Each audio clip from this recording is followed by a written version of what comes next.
Hello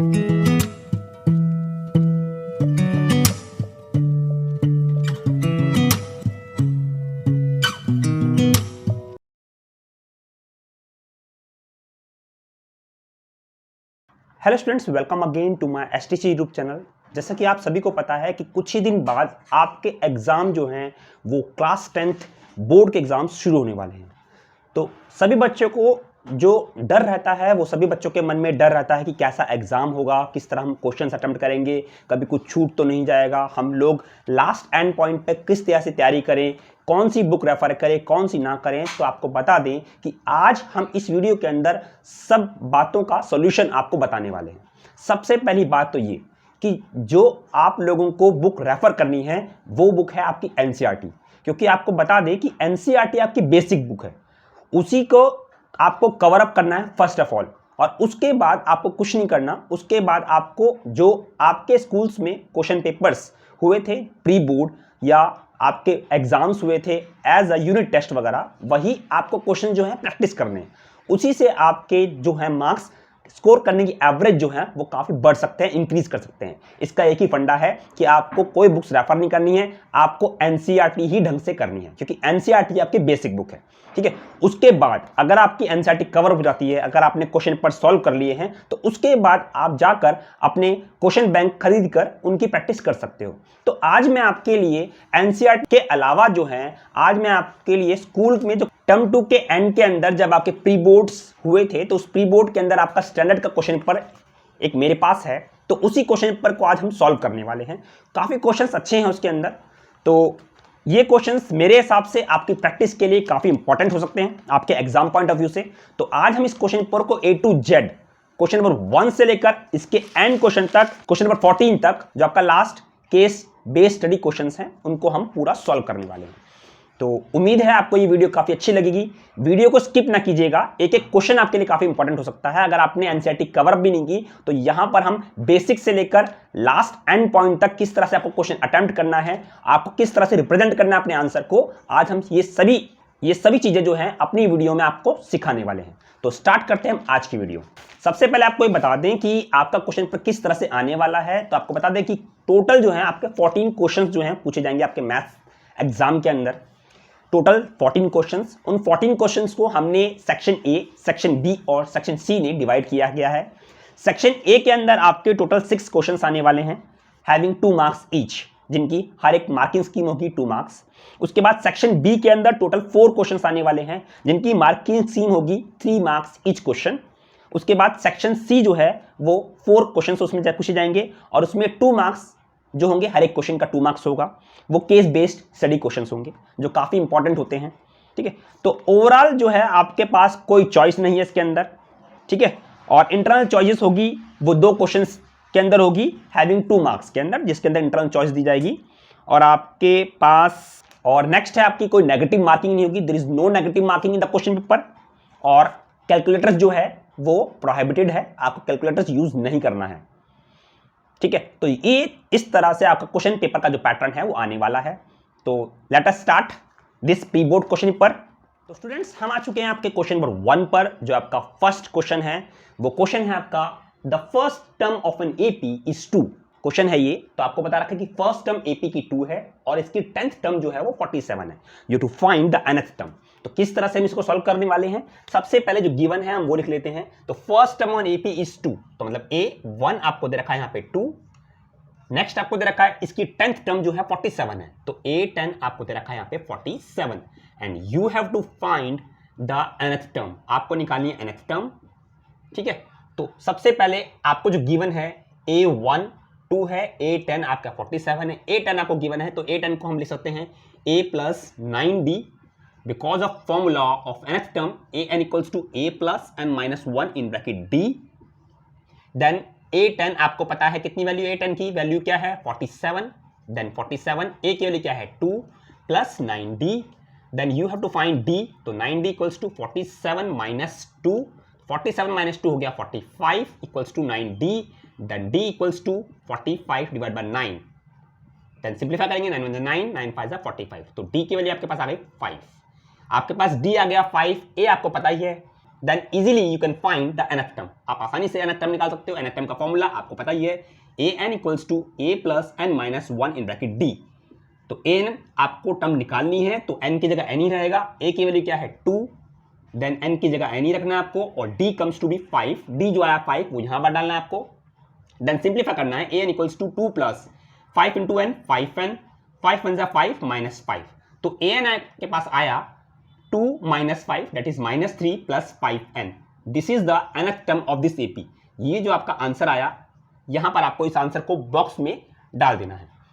इस तरह से आपको ये क्वेश्चन नंबर 1 अटेम्प्ट करना था। इस क्वेश्चन की मार्किंग स्कीम जो थी वो थी 2 मार्क्स। तो अगर आप इस तरह से करेंगे आपको 2 मार्क्स जो है पूरे मिलने वाले हैं। तो आइए चलते हैं हम नेक्स्ट क्वेश्चन पर। तो स्टूडेंट्स हम आ चुके हैं क्वेश्चन नंबर 2 पर। Let's read question number 2। The life time of a 50 bulbs is given in the following table, life time in hours and number of bulbs. आपको यहां पर इस तालिका में 50 बल्बों का जीवन काल दिया गया है। You have to find mode. आपको यहां निकालना है बहुलक। बहुलक जीवन काल ज्ञात कीजिए। तो यहां पे आपको निकालना है मॉड। मॉड का फॉर्मूला आपको पता ही है, उस फॉर्मूले से हम इस क्वेश्चन को सॉल्व करने वाले हैं। तो आपको बता दें ये क्लास इंटरवल है आपका, ये फ्रीक्वेंसी है, ये आपके number of bulbs means frequency, ये आपका क्लास इंटरवल है जो लाइफ टाइम के रूप में आपको दे रखा है। अब हम यहां पे लिखते हैं सबसे पहले मॉड का फॉर्मूला। मॉड का जो फॉर्मूला है वो है L plus F1 minus F0 divided by 2F1 minus F0 minus F2 multiply H। तो सबसे पहले आपको निकालना है मॉड। इस मॉड के लिए L आपको लोअर लिमिट पता होना चाहिए। ये यहाँ पे सारी फ्रीक्वेंसीज, ये सारी यहाँ पे फ्रीक्वेंसीज है, F1 F0 F2 ये सारी फ्रीक्वेंसीज है, और H जो है आपका वो है इंटरवल का आपका गैप, जो हाइट ऑफ इंटरवल कहलाता है। तो यहां पर हम निकालने वाले मॉड। सबसे पहले आपको इस फ्रीक्वेंसी में सबसे बड़ी फ्रीक्वेंसी जो है 14 है, तो इसके आगे लिखना है आपको F1, इसके ऊपर F0, नीचे F2। ठीक है, याद ना रहे तो सिंपल आपको याद रखना 0 1 2, ये सीरियल वाइज रहता है हमेशा। ठीक है, F1 उसके आगे जो सबसे बड़ी फ्रीक्वेंसी हो, इसको आप बॉक्स में यहां डाल लो ताकि आपको दिक्कत ना हो सॉल्व करने के अंदर क्वेश्चन को।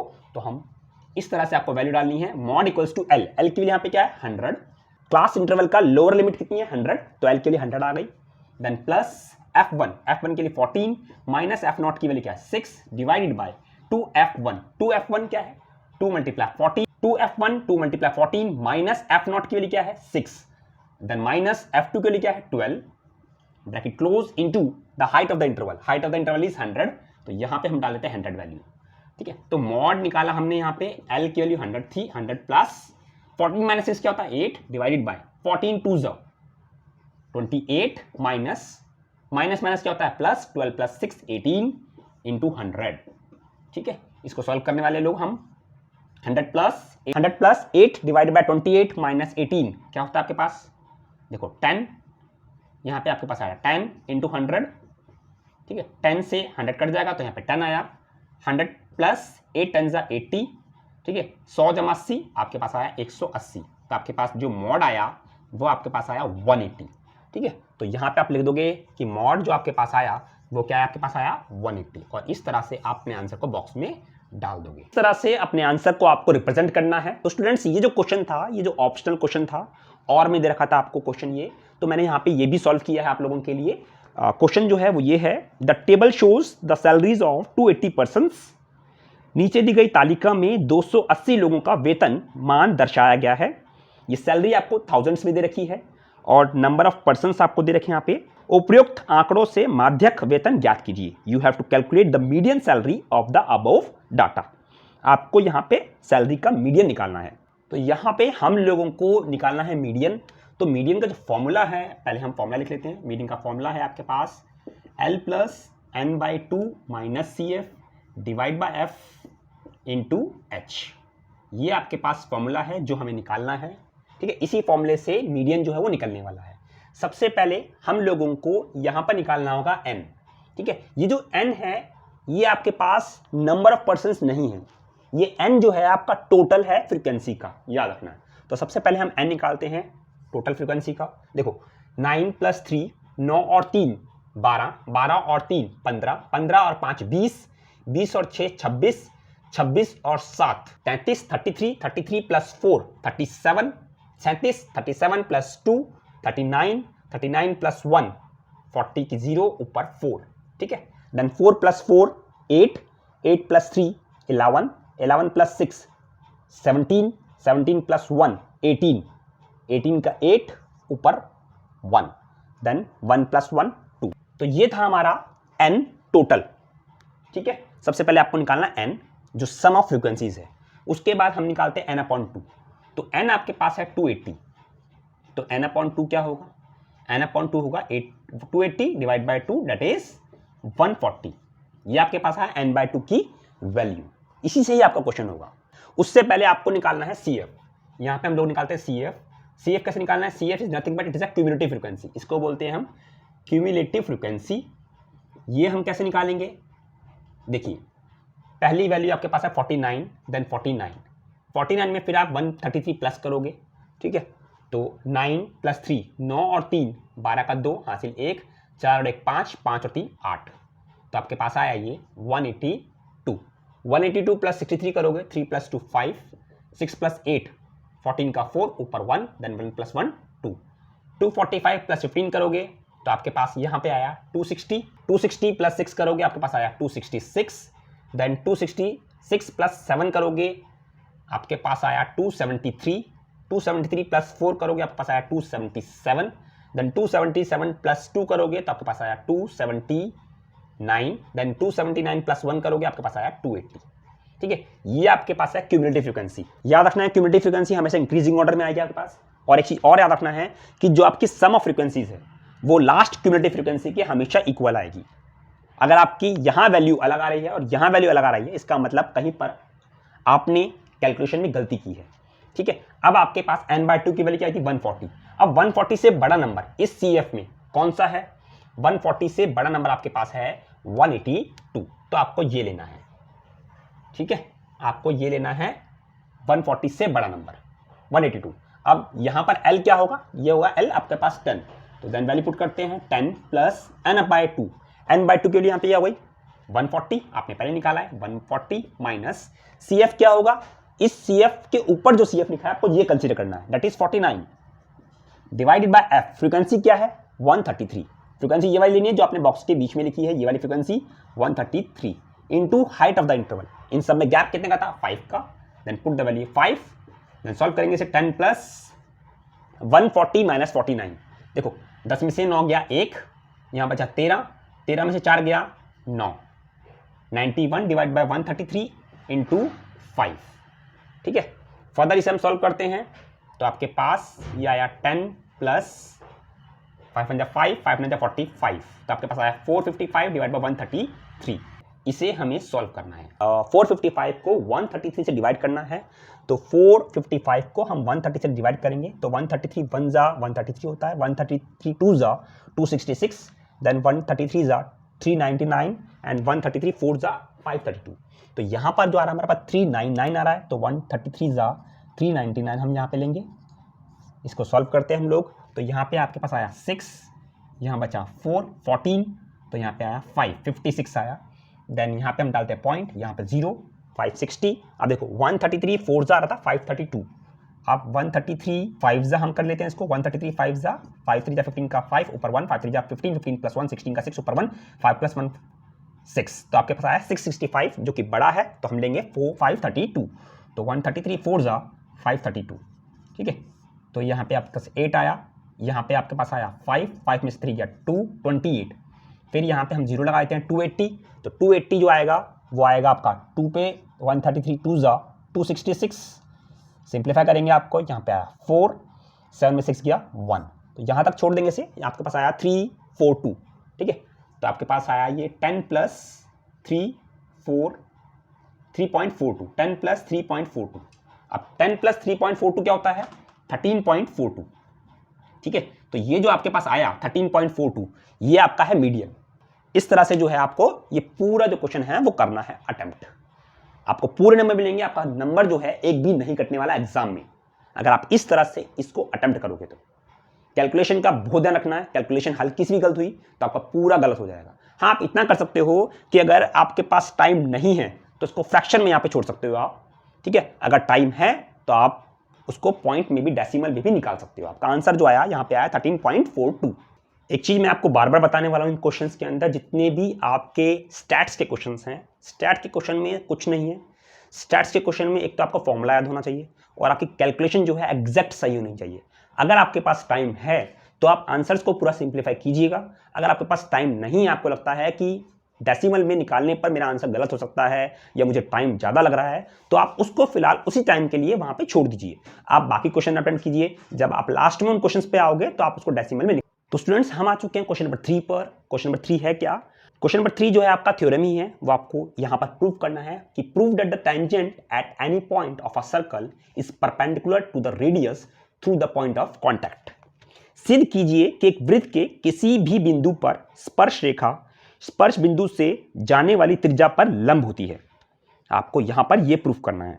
तो गाइस, ये जो थ्योरम है, ये थ्योरम आपकी 10.1 है, 10.1 थ्योरम है। तो 10.1 थ्योरम को यहां पर हम सॉल्व करने वाले हैं। तो सबसे पहले हम लोग यहां पे एक सर्कल बना लेते हैं जो हमें थ्योरम के अंदर यूजफुल होगा। ठीक है, आपको एक सर्कल बनाना है। सबसे पहले ये सर्कल है आपका। उसके बाद आप यहां पे एक टेंजेंट बना लीजिए। ये आपके पास एक्स वाई एक टेंजेंट हो गया और इसका पॉइंट ऑफ कॉन्टैक्ट हो गया आपका P। Let this point as P। Then centre ले लो आप O। इस सर्कल का सेंटर हो गया O। देन आप एक पॉइंट बाहर ले लीजिए इस सर्कल के बाहर टेंजेंट पर। Let this point name it as Q। इसका नाम ले लीजिए Q। फिर आप इसको, मैं O को P से ज्वाइन कर देता हूं और O को Q से ज्वाइन कर देता हूं विद द डॉटेड लाइन। और इस पॉइंट को मैं बोल देता हूं R पॉइंट, जो सरकमफ्रेंस पे पॉइंट है जिससे आपकी ये लाइन OQ पास हो रही है, उस पॉइंट को नाम दे दिया मैंने R पॉइंट। ठीक, अब हम लोग जो है थ्योरम को स्टार्ट करने वाले हैं। तो सबसे पहले हम लिखेंगे given a circle with centre O। A circle with centre O, एक सर्कल, एक वृत्त जिसका केंद्र O है, with tangent XY, whose point of contact, जिसका पॉइंट ऑफ कांटेक्ट है आपके पास P। उसके बाद हम लिखेंगे टू प्रूव करना है आपको। यहां पर सिद्ध कीजिएगा कि OP परपेंडिकुलर है XY पर, यह आपको सिद्ध करना है। तो यहां पे हम प्रूफ करने जा रहे हैं इसका। तो प्रूफ के लिए हम लिखेंगे let Q be any point on line XY। Q कोई पॉइंट हमने लिया XY पर, join O to Q। O को हमने Q से मिला दिया है यहां पर।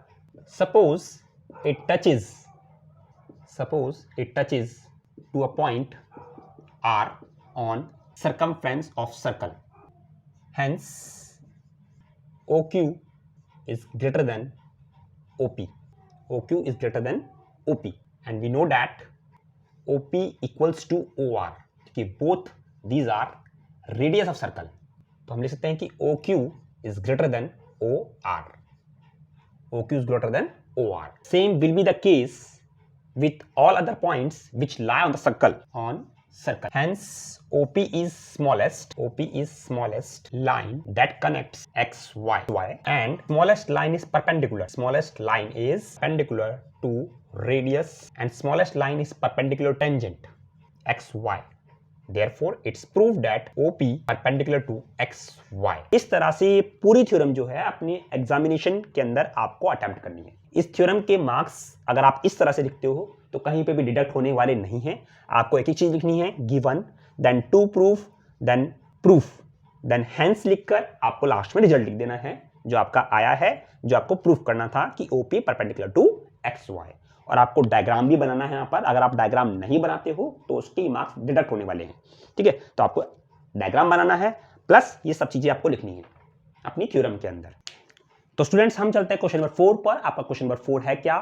वो है AP से आपको निकालना है find the sum of first 15 multiples of 6। 6 के पहले 15 गुणजों का योग ज्ञात कीजिए। यहां पे आपको 15 मल्टीपल्स ऑफ 6 का सम निकालना है। तो सबसे पहले आपको बता दें कि 6 का मल्टीपल क्या क्या होता है। 6 होता है, then 12, then 18, then 6 4 24 and then so on. आपको लास्ट तक नहीं लिखना है। आपको इनिशियली 2 या 3 टर्म लिखनी है। मैंने यहाँ पे 4 टर्म्स लिख दी है। अब आपको पता है कि n कितना है 15, क्योंकि आपको 15 टर्म्स का ही सम निकालना है। तो n की वैल्यू 15 हमें गिवन दे रखा है यहाँ पर। ठीक, a आपने निकाल लिया है। a आपके पास क्या है 6, डिफरेंस आप निकाल लो यहां से, देखो 12 माइनस 6 दैट इज 6। डिफरेंस भी आपको पता लग गया 6।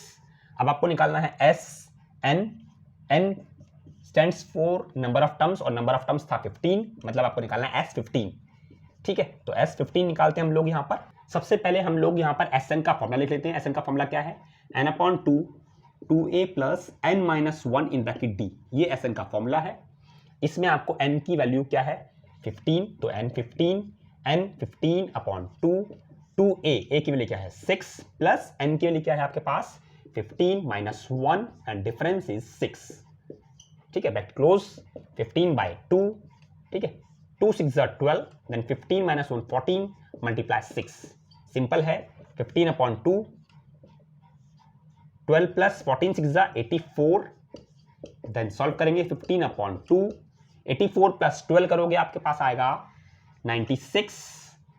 ठीक है, इसे सॉल्व करोगे 2 4 8, देन 2 8 16 48, देन 15 मल्टीप्लाई 48 करोगे आप, 15 8 120 तो 12 आया, 15 4 60, 60 प्लस 12 आपके पास आया 72। तो आंसर आपके पास आ गया 720। तो इसका सम क्या हो गया 15 मल्टीपल्स का 720। तो आप लिख दोगे कि S15 इज 720। तो नेक्स्ट क्वेश्चन है वो आपका फिर ऑप्शनल क्वेश्चन है। तो मैंने यहां वो भी अटेम्प्ट किया है। क्वेश्चन है आपका, how many 2 digit numbers are divisible by 3 and 5। 2 अंकों की कितनी संख्याएं 3 और 5 से विभाज्य हैं। तो सबसे पहले आपको क्या करना है इस क्वेश्चन के अंदर, 3 और 5 को आप लोग मल्टीप्लाई कर लो। ठीक है, आपके पास क्या आया 15। ठीक है, 15 एक 2 डिजिट नंबर खुद था तो 15 हो गया, देन 15 2 30, देन 15 3 45। आपको लास्ट नंबर नहीं पता जो 15 से डिवाइड हो जाएगी, तो आप ग्रेटेस्ट 2 डिजिट नंबर जो आपके पास होता है वो क्या होता है 99। आप 15 को 99 से डिवाइड कर लीजिए, 15 6 90, 15 6 90, देन आया रिमाइंडर 9। तो रिमाइंडर 9 आया, इसको आप जो 99 ग्रेटेस्ट नंबर था उसमें से माइनस कर दीजिए, तो आपके पास आ रहा 90। तो आपके पास 90 वो नंबर है जो 15 से डिवाइड होता है, डिविजिबल होता है, और लास्ट नंबर 90 ही है। 90 से बड़ा नंबर कोई नहीं आएगा, फिर वो 3 डिजिट नंबर आएगा।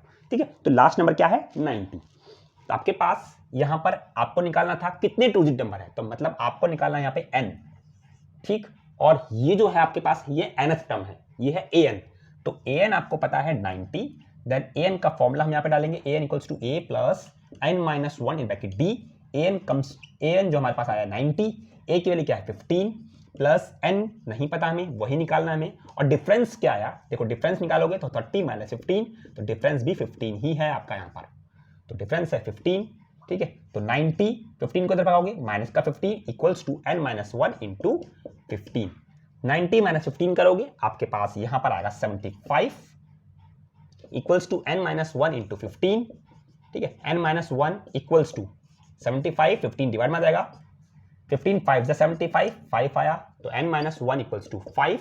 तो n comes to be 5 plus 1, n की वैल्यू आ गया पास 6। ठीक है, तो यहां पर n की वैल्यू 6 आ गया आपके पास। वैसे तो ये क्वेश्चन काफी आसान था, कोई बच्चा आसानी से बता सकता है कि 15 का लास्ट 2 डिजिट नंबर कौन सा होगा जो डिवाइड होता होगा 15 से, वो है 90। इस तरह से इसलिए किया है क्योंकि अगर मान लो आपके पास कोई ऐसा नंबर हो जिसमें डिविजिबल आपको दे रखा हो 8 और 7 का डिविजिबल है, तो उसमें आपको इस तरह से ये आप निकाल सकते हो कि लास्ट नंबर कौन सा होगा जो इस गिवन नंबर का मल्टीपल होगा। तो इस तरह से आप निकाल सकते हो पूरा। तो यहां पर n की वैल्यू इस समय पर n की वैल्यू क्या है यहां पे 6 आई है। तो स्टूडेंट्स हमारा जो नेक्स्ट क्वेश्चन है वो है क्वेश्चन नंबर 5। क्वेश्चन नंबर 5 क्या है, which of the following is an quadratic equation. निम्नलिखित में से कौन सा द्विघात समीकरण है। आपको यहाँ पे 4 जो है ऑप्शंस दे रखे हैं, आपको बताना है कि इसमें कौन सी क्वाड्रेटिक इक्वेशन है। तो लेट्स फाइंड आउट कि कौन सी इसमें से इक्वेशन आपकी क्वाड्रेटिक इक्वेशन है। सबसे पहले हम ये करते हैं, फर्स्ट x प्लस 1 का whole square, a plus b का होल स्क्वायर, a का स्क्वायर, देन b का स्क्वायर, देन प्लस 2ab, तो 2x equals to 2 multiply x 2x minus 2 3 6। ठीक है, देखो 2x से 2x कैंसिल हो गया, आपके पास x square plus 1 equals to minus 6, x square plus 1 इस तरफ भगा दो उसको, प्लस 6 इक्वल्स टू 0, तो x square plus 7 equals to 0। तो आपके पास ये तो क्वाड्रेटिक इक्वेशन है। ठीक है, क्योंकि इसकी पावर क्या है 2। हम बाकी भी सॉल्व करेंगे ताकि आप लोगों को आसानी समझ आए कि किस तरह से कौन सी क्वेश्चन क्वाड्रेटिक इक्वेशन नहीं होती है। तो लेट्स फाइंड आउट सेकंड। तो x प्लस 2 का होल क्यूब, इस यहाँ पे a प्लस बी का होल क्यूब फॉर्मूला आएगा, a का क्यूब देन b का cube plus 3ab in bracket a plus b, formula लगाया a cube plus b cube plus 3ab in bracket a plus b। यहाँ पे हम bracket खोलेंगे तो यह आपके पास आया 2x क्यूब माइनस 2x, ठीक है। ये आपके पास x क्यूब प्लस 2 का क्यूब 8 प्लस 3 टू जा 6x, ब्रैकेट में x plus 2 equals to 2x cube minus का 2x, ठीक है। इसको और फर्दर हम सॉल्व करते हैं, x cube plus 8 plus 6x square plus 6 टू जा 12x इक्वल्स टू 2x का क्यूब माइनस का 2x। अब सभी टर्म्स को हम इधर शिफ्ट कर देते हैं, तो x क्यूब माइनस का 2x क्यूब, ठीक है, plus 6x square then plus 12x plus का 2x देन प्लस का 8 इक्वल्स टू 0। यहाँ पे हमने सॉल्व किया तो आया आपके पास माइनस एक्स क्यूब, क्योंकि 2 माइनस 1 1 होता है, then plus 6x square then 12x plus 2 आपके पास आया 14x then plus 8 equals to 0। तो आपके पास ये जो इक्वेशन है ये क्वाड्रेटिक इक्वेशन नहीं है, क्योंकि इसकी पावर जो आ रही है वो क्या है 3, ठीक है। तो क्यूबिक पॉलिनोमियल है, तो यहां पर ये क्वाड्रेटिक इक्वेशन नहीं है, ठीक। Let's find out third. x multiply x square आया आपके पास, then x plus x into plus 1, तो आपके पास आया x minus 2x then minus 2 plus 1, multiply करने पर आपके पास आया माइनस 2 इक्वल्स टू, ये आपके पास आया x square then x into 3 plus का 3x then minus 1 into x minus x then minus 1 into 3 minus 3, ठीक। आप ये सॉल्व करोगे तो आपके पास एक्स स्क्वायर आया minus 2x plus x minus x minus 2 equals to x square 3x minus x plus का 2x माइनस का 3। देखो एक्स स्क्वायर कैंसिल हो जाएगा, क्योंकि दोनों टर्म्स सेम है, साइन भी दोनों के सेम है, इसलिए मैंने काट दिया यहाँ पे। अब माइनस एक्स इसको इधर भगा दो, माइनस का 2x माइनस का 2 प्लस का 3 इक्वल्स टू 0। आपके पास आया ये माइनस का 3x और प्लस का 1 इक्वल्स टू 0। तो आपके पास ये जो है ये लीनियर पॉलिनोमियल है, ठीक है, क्योंकि इसकी पावर जो आ रही है वो 1 है, तो ये भी क्वाड्रेटिक नहीं है, ठीक। Let's find out fourth. यहां पर हम सॉल्व कर लेते हैं इसको, x square minus 2x equals to, आपके पास ये आया माइनस का 6 और प्लस का 2x, इसे हम यहां पे सॉल्व कर लेते हैं। आपके पास आया एक्स स्क्वायर, ठीक है, माइनस 2x, इसको दबाएंगे माइनस का 2x प्लस का 6 इक्वल्स टू 0। तो ये आपके पास एक्स स्क्वायर, ये आपके पास आया माइनस का 4x प्लस 6 इक्वल्स टू 0। तो ये भी यहां पर क्या है, ये आपकी क्वाड्रेटिक इक्वेशन है, क्योंकि यहां पर पावर 2 है और ये एक्स स्क्वायर ax का square plus bx plus c form में है। तो इस क्वेश्चन में ये भी क्वाड्रेटिक इक्वेशन है और ये भी क्वाड्रेटिक इक्वेशन है, ठीक है। ये शायद जो क्वेश्चन है इसमें प्रिंटिंग मिस्टेक होगी, ठीक है, लेकिन इसके अंदर इस क्वेश्चन के अंदर दो जो हैं आपके आंसर्स जो हैं करेक्ट हैं, क्योंकि दो ऐसी क्वेश्चंस हैं जो दोनों क्या हैं, क्वाड्रेटिक हैं, ठीक। चलते हैं अपने नेक्स्ट क्वेश्चन की तरफ। नेक्स्ट क्वेश्चन जो है वो है आपका question number 6। The following table shows the cumulative frequency distribution of marks obtained by 200 students in examination. The marks are given below 10, below 20, below 30, below 40, below 50, below 60, below 70, below 80, below 90, below 100. Number of students 7, 19, 40, 62, 98, 132, 157, 173, 190 and 200. Construct the frequency distribution table of the above data. उपयुक्त आंकड़ों के लिए एक बारंबारता बंटन सारणी की रचना कीजिए। तो यहां पर आपको जो मार्क्स दे रखे हैं, जो आपको क्लास इंटरवल दे रखा है, वो क्लास इंटरवल ना होकर आपको मार्क्स दे दिया यहां पर बिलो 10, बिलो 20। तो यहां पर हमें इसको क्लास इंटरवल चेंज करना है, तो लेट कर हम इसको निकालते हैं। तो यहां पर हम लिखते हैं क्लास इंटरवल बिलो 10 को लिखेंगे हम 0 to 10, ठीक है। पहली फ्रीक्वेंसी आपकी एज इट इज रहेगी, दैट इज 7। उसके बाद सेकंड फ्रीक्वेंसी आपको निकालनी है, तो आप लिखोगे यहाँ पे बिलो 20 है तो यहाँ पे लिखोगे 10 to 20। यहाँ पे आपको 10 का गैप है तो यहाँ पे भी 10 गैप आना चाहिए, तो 10 to 20। अब यहाँ पर आप क्या करोगे, 19 माइनस 7 कर दोगे, 19 माइनस 7, 19 माइनस 7 क्या आपके पास आया, तो आपके पास आया ये 12, ठीक। देन बिलो 30 है तो आप लिखोगे यहाँ पर 20 to 30, ठीक है। 40 माइनस 19, 40 माइनस 19 कर दोगे आप यहाँ पर, तो आपके पास आया 40 माइनस 19, तो यहाँ पर आपके पास आया 10 में से 9 गया 1, देन 3 में से 1 गया टू 21, देन लिखोगे आप 30 to 40, ठीक है। तो यहां पर आप इसकी CF क्यूमुलेटिव फ्रीक्वेंसी क्या लिखोगे, 62 माइनस 40, 62 माइनस 40 क्या आएगा आपके पास, ये 2 और 6 में से 4 गया 2, 22। देन बिलो 50 है तो आप इसको लिखोगे 40 to 50, यहां लिखोगे आप 98 माइनस 62, 98 माइनस 62, तो माइनस करोगे आप यहाँ पे, आपके पास 8 माइनस 2 6 और 9 में 6 गया 3, 36। देन बिलो 60 है तो आप इसको लिखोगे 50 to 60, यहाँ आएगा आपके पास 132 माइनस 98, ठीक है। तो आपके पास आया ये 4 और 12 में से 9 गया 3, 34। देन बिलो 70 है तो आप इसको लिखोगे 60 to 70, देन 157 माइनस 132, माइनस करोगे तो आपके पास आया ये 5 में से 3 गया 2, 25, ठीक। फिर आप करोगे बिलो 80 है तो आप इसको लिखोगे 70 to 80, 173 माइनस 157, आप इसको माइनस करोगे तो आपके पास देखो ये आया 13 माइनस 7 6, यहाँ पे आया 6 में से 5 गया 1, 16, ठीक है। बिलो 90 है तो आप इसको लिखोगे 80 to 90, यहाँ पे लिखोगे आप 190 माइनस 173, ठीक है। इसको माइनस करोगे आप, 10 में से 3 गया 7, देन 8 में 7 गया 1, 17। देन बिलो 100 है तो आप लिखोगे इसको 90, इसको लिखोगे 90 to 100, और यहाँ पे आप लिखोगे 200 minus 190, that comes to be आपके पास आया 10। तो ये आपके पास आया फ्रीक्वेंसी डिस्ट्रीब्यूशन टेबल। तो ये था आपके पास CF, हमने जो यहाँ पे निकाला है वो क्या निकाला है, F। ये फ्रीक्वेंसी आपके पास आई है, ठीक है। तो ये फ्रीक्वेंसी आपके पास आई है 12, 21, 22, 36, 34, देन 25, देन 16, देन 17, देन 10। अगर आप इन सबको ऐड करोगे ना तो आपका सम जो है वो 200 ही आएगा। तो इस तरह से आपको जो बिलो मार्क्स दे रखा है हमने उसको यहां पर चेंज कर दिया in the form of class interval, और इस तरह से आपकी फ्रीक्वेंसीज निकालेंगे हम लोग। पहला 7, then 19 minus 7, then 40 minus 19, then 62 minus 40, then 98 minus 62, then 132 minus 98, 157 minus 132, then 173 minus 157, then 190 minus 173, then 200 minus 190। तो इस तरह से हमारे पास ये सारी फ्रीक्वेंसीज जो है वो आ जाएगी, ठीक है। तो ये सारी फ्रीक्वेंसीज आ चुकी है, ये आपको CF दे रखा था। तो ये हमारा हो गया पूरा फ्रीक्वेंसी डिस्ट्रीब्यूशन टेबल। इस तरह से आपको ये पूरा जो है क्वेश्चन जो है अटेम्प्ट करना है। काफ़ी आसान क्वेश्चन था, लेकिन वही एक छोटी चीज दैट इज कैलकुलेशन, वो काफ़ी इंपॉर्टेंट है। तो स्टूडेंट्स हम आ चुके हैं क्वेश्चन नंबर 7 पर। क्वेश्चन नंबर 7 है क्या, draw circle of radius 4 centimetre, construct a pair of tangents to it, the angle between which is 60 degree. त्रिज्या 4 सेंटीमीटर का एक वृत्त खींचिए, इस पर स्पर्श रेखाओं के एक ऐसे युग्म की रचना कीजिए, इनके बीच का कोण 60 डिग्री हो, 60 डिग्री का कोण हो।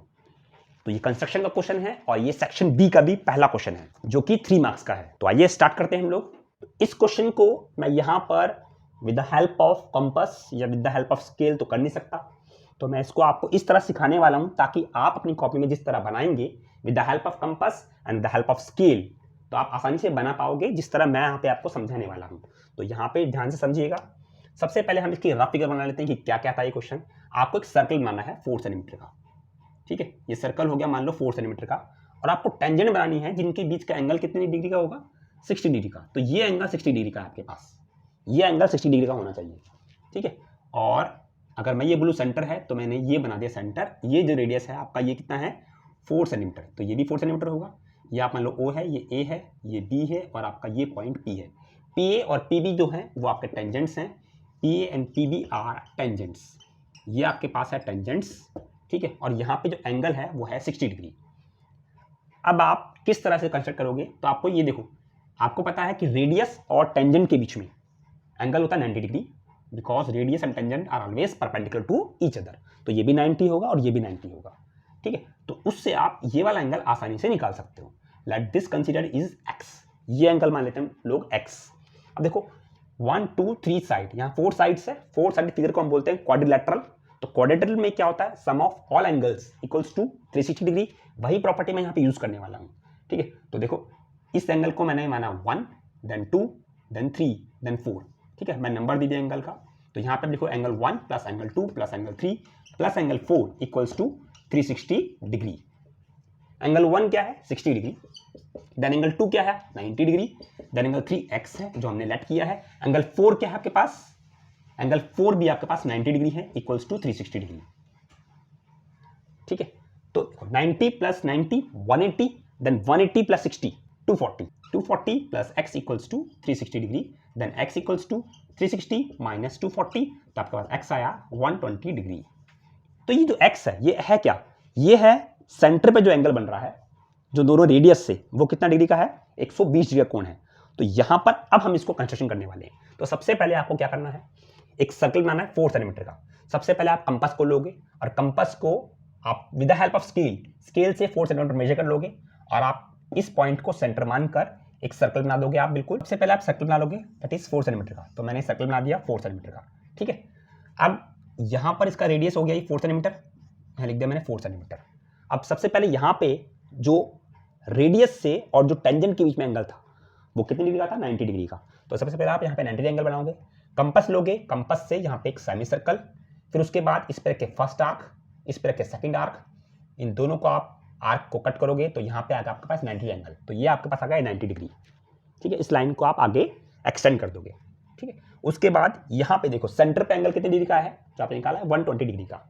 तो आप with the help of compass यहाँ पे रखोगे, एक सेमी सर्कल बनाओगे इस तरह से। जब आप पहली आर्क लगाते हो इस पर तो ये बनते 60 की, इसी आर्क से जब आप सेकंड आर्क लगाओगे कंपास से तो बनेगी 120 डिग्री की। आप इस पॉइंट से आप इस पॉइंट को मिला दो और एक्सटेंड कर दो सर्कमफ्रेंस तक। तो ये हो गया आपका 120 डिग्री का कोण। अब इस पे रख के आपको 90 एंगल दोबारा बनाना है। इस पे रखोगे दोबारा सेमी सर्कल, इस पे रखोगे फर्स्ट आर्क, इस पे रखोगे सेकंड आर्क, ये आ गया आपके पास 90। इसको आप एक्सटेंड कर दोगे आगे यहाँ तक। तो देखो इसको एक्सटेंड करने पर ये लाइन और ये लाइन आपकी कहीं ना कहीं मिल जाएगी, इसको आप बोलोगे पी पॉइंट। ठीक है, और ये आपका हो गया ए पॉइंट और ये आपका हो गया बी पॉइंट जो कि आपका पॉइंट ऑफ कॉन्टैक्ट है। तो यहाँ पर आपके पी ए और पी बी जो है आर टेंजेंट्स हो गई। ये क्या हो गई टेंजेंट्स, जिनके बीच का एंगल कितना डिग्री का है 60 डिग्री का। ठीक है, तो ये आपको एंगल निकालना नहीं है, ये एंगल निकालना है। इस एंगल से ये अपने आप आपके पास एंगल बन जाएगा 60 डिग्री। ठीक है, तो ये कंस्ट्रक्शन क्वेश्चन है जो काफ़ी आसान है। आप आसानी से इस क्वेश्चन को कर सकते हो और आसानी से इसके अंदर मार्क्स भी पूरे 3 मार्क्स स्कोर कर सकते हो। तो हम आ चुके हैं क्वेश्चन नंबर 8 पर। जो क्वेश्चन नंबर 8 है वो भी सेक्शन बी का है, 3 मार्क्स का क्वेश्चन है। Water in a canal 6 metre wide and 1.5 meter deep is flowing with a speed of 10 km per hour. How much area will it irrigate in 30 minutes if 8 centimeter standing water is needed? 6 metre चौड़ी और 1.5 metre गहरी एक नहर में पानी 10 kilometre प्रति घंटा की गति से बह रहा है। यह 30 मिनट में कितने क्षेत्र की सिंचाई करेगा यदि 8 सेंटीमीटर खड़े पानी की जरूरत है? तो ये क्वेश्चन जो है आपका volume and surface area question है, काफी अच्छा क्वेश्चन है। करते हैं इस क्वेश्चन को हम लोग। सबसे पहले आपको बोला गया एक कैनाल है, एक नहर है पानी की, तो हम लोग बना लेते हैं कैनाल। ये आपकी कैनाल है, इस कैनाल से जो है पानी निकल रहा है, ठीक है, लगातार। और इसकी जो विड्थ है वो कितनी है 6 मीटर, 6 मीटर चौड़ाई है इसकी। और इसकी गहराई जो है, ये गहराई है इसकी 1.5 मीटर डीप है ये। और इसमें पानी जो है उसकी स्पीड क्या है 10 किलोमीटर पर आवर। इसकी स्पीड मतलब ये जो है यहाँ पे जो स्पीड है इसकी वो कितनी है आपके पास 10 किलोमीटर पर आवर। ठीक है, ये कितने एरिया को इरिगेट करेगा 30 मिनट्स के अंदर, मतलब 30 मिनट्स में यहाँ पे पानी फ्लो कर रहा है। और यहाँ पर जो खेत में पानी गिर रहा है, ये खेत मानते हैं हम, खेत इस शेप का है आपका खेत, ये भी क्यूबॉइडल शेप का खेत है। इसमें जो पानी चाहिए मुझे, उस पानी की स्टैंडिंग हाइट कितनी है 8 सेंटीमीटर। ये सेंटीमीटर है, याद रखना है आपको, और बाकी सभी चीज़ मीटर में थी। तो इससे भी हम लोग मीटर में कन्वर्ट कर लेते हैं, तो ये आएगा 0.08 metre. 1 metre equals to 100 centimetre. यहाँ पर हमने इसको सेंटीमीटर को मीटर में कन्वर्ट कर लिया है, तो 8 सेंटीमीटर हो गया 0.08 मीटर।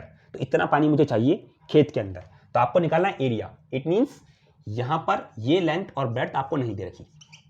अगर आप L/B करते हो तो L/B क्या होता है, nothing but it's a area. तो यही आपको एरिया निकालना है। ठीक है, तो ये पानी सारा बहकर कहाँ जा रहा है लगातार, ये पानी सारा बहकर जा रहा है इस खेत के अंदर। यहाँ पे आपको दे रखी थी स्पीड दे रखी है आपको that is 10 kilometre per hour.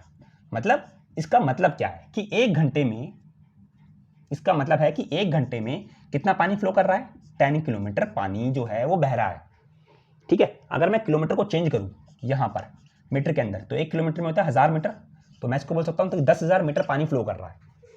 1 kilometre के अंदर पानी जो बह रहा है वो कितना डिस्टेंस कवर किया है? 10,000 मीटर 1 घंटे के अंदर। ठीक है, तो अगर 1 घंटे में कितने मिनट्स होते हैं? 60 मिनट्स। तो मैं इसको मिनट्स में कन्वर्ट कर रहा हूँ, तो मतलब 60 मिनट्स में पानी कवर कर रहा है आपके पास 10,000 मीटर। ठीक है, तो यहाँ पे दे रखा 30 मिनट्स, तो आप इसको कन्वर्ट कर लो। 60 को 30 कैसे करेंगे हम? इसको डिवाइड बाय 2 कर दो, तो डिवाइड बाय 2 करोगे तो 30 मिनट्स, इसको भी डिवाइड बाय 2 कर दो, तो कितना हो जाएगा? ये आपके पास 5000 मीटर।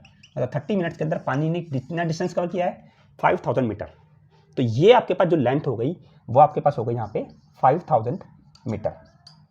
ठीक है, अब ये पानी क्या है? ये पानी है आपका वॉल्यूम, और ये पानी का वॉल्यूम कहाँ गिर रहा है आपके पास? इस खेत में। ये भी खेत क्या है? क्यूबॉइड, मतलब ये भी वॉल्यूम है। तो वॉल्यूम ऑफ दिस क्यूबॉइड, तो volume of canal equals to volume of this field.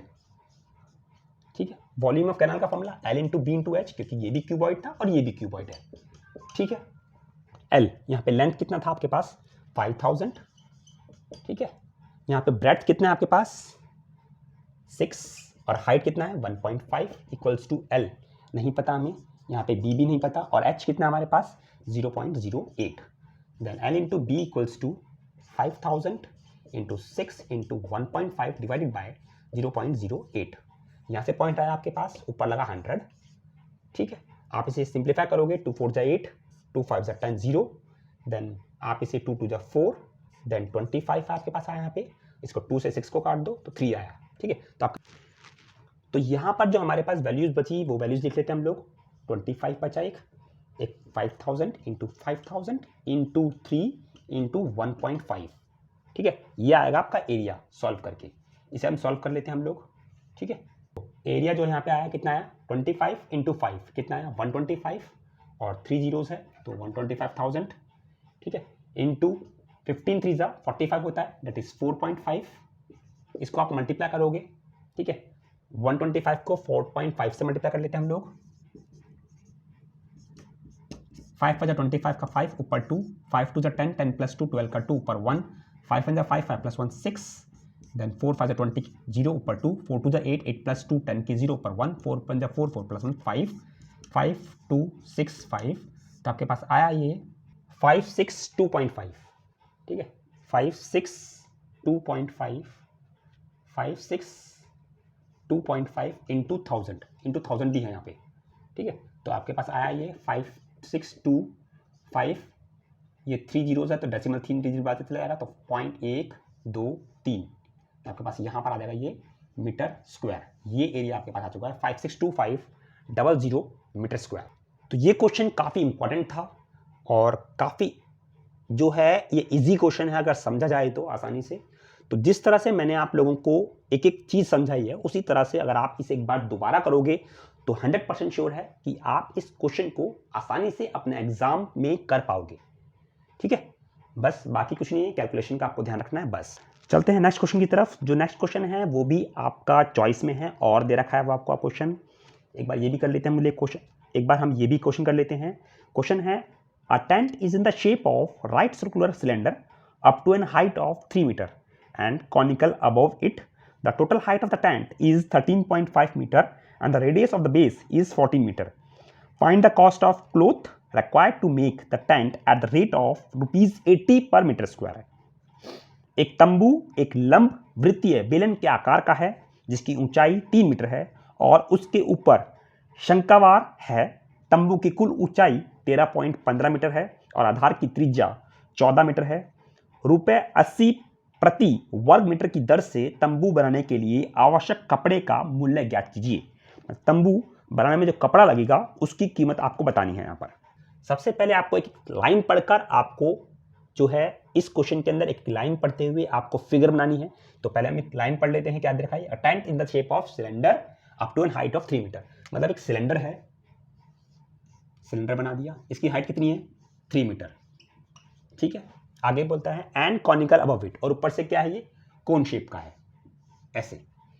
इसकी टोटल जो हाइट है वो है 13.5, मतलब टोटल जो हाइट है वो है 13.5 मीटर। ठीक है, रेडियस जो है वो है 14 मीटर, रेडियस जो है 14 मीटर है। ठीक है, और आपको निकालना है कुल कपड़े की लागत द कॉस्ट ऑफ क्लोथ, जो कपड़ा लगेगा इस टेंट को बनाने के अंदर, वो कितना, उसकी लागत कितनी होगी, उसकी कॉस्ट क्या होगी। अगर 1 मीटर स्क्वायर कपड़ा 80 रुपए का है तो सबसे पहले कपड़ा जो लगा है वो कहाँ लगा है, वॉल्स पर, मतलब CSA पर, कर्व्ड सरफेस एरिया, कोन का भी और इसका भी। ठीक है, तो पहले कोन की हम हाइट निकाल लेते हैं। टोटल हाइट थी 13.5 और ये है सिलेंडर की हाइट, दैट इज 3। तो 13.5 माइनस 3 कर लेते हैं हम लोग यहाँ पर। 13.5 माइनस 3, तो आपके पास यहाँ पर आया 10.5 मीटर। तो ये 10.5 मीटर क्या है, ये कोन की हाइट है। ठीक है, ये कोन की हाइट है 10.5 मीटर। हम यहाँ पर लिख लेते हैं कि जो कोन की हाइट आपने निकाली है, cone height equals to 13.5 minus 3 equals to 10.5 metre. और आपके पास रेडियस जो है वो है 14 मीटर। जो दोनों आपका कोन का और सिलेंडर का रेडियस सेम है 14 मीटर। और हाइट ऑफ सिलेंडर, जो सिलेंडर की हाइट है, हाइट ऑफ सिलेंडर, वो आपके पास है 3 मीटर। ठीक है, तो टोटल क्लोथ रिक्वायर्ड, कितना कपड़ा लगेगा, हमें ये निकालना है। तो इक्वल्स टू होगा CSA of cone plus CSA of cylinder. ठीक है, CSA ऑफ कोन का formula πRL plus CSA of cylinder का फॉर्मूला 2πRH।